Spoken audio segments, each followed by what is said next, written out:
রাধে রাধে সবাইকে। আজ আবারও ছোট্ট গুবলু সোনা দেখো চলে এসেছে।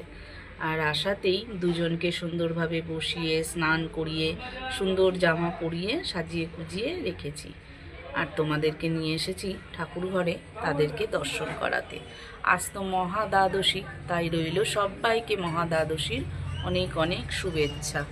ভগবানকে দর্শন করো। আজকে তো ভগবান দর্শন করা, আজকে কেন প্রত্যেক দিনই ভগবান দর্শন করা খুবই মঙ্গলময়ী ও ভালো। তো দেখো পুজো করে নিয়েছি, সমস্ত দেব দেবীকে দর্শন করো। আর নিয়ে চলে আসলাম তোমাদেরকে আজকে ঠাকুর ঘরে। আজ রাধা মাধবকে, গিরি সোনাকে দর্শন করানোর জন্য ছোট্ট গিরি চলে এসেছে গতকাল রাতে। আর তাকে বসিয়ে দেখো সুন্দর করে সাজিয়ে পুজোটা করে নিলাম। পুজো করা হয়ে গেছে, প্রসাদ দর্শন করো। প্রসাদ দর্শনে দুর্ভোগ কাটে। প্রত্যেক দিন চেষ্টা করি তোমাদেরকে দর্শন করাতে, গোবিন্দ দর্শন। আর এই যে আরতি করেছিলাম যেই ফুলগুলো, এই ফুলগুলোকে দিয়ে দেবো আমি গোপুসোনার কাছে। তো চলো ফুলগুলোকে দিয়ে দিই গোপুসোনাদের কাছে সুন্দর করে।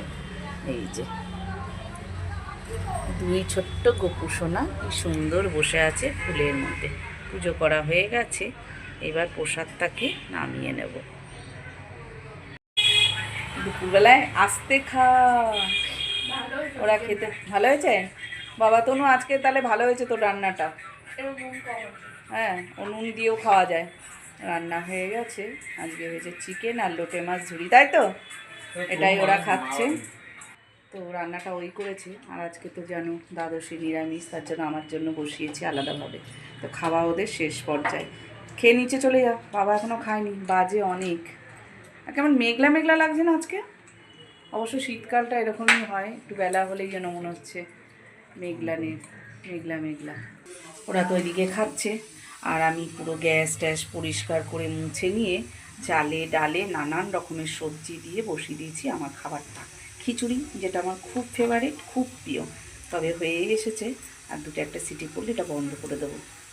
চলো তাহলে এটা দেখে নিই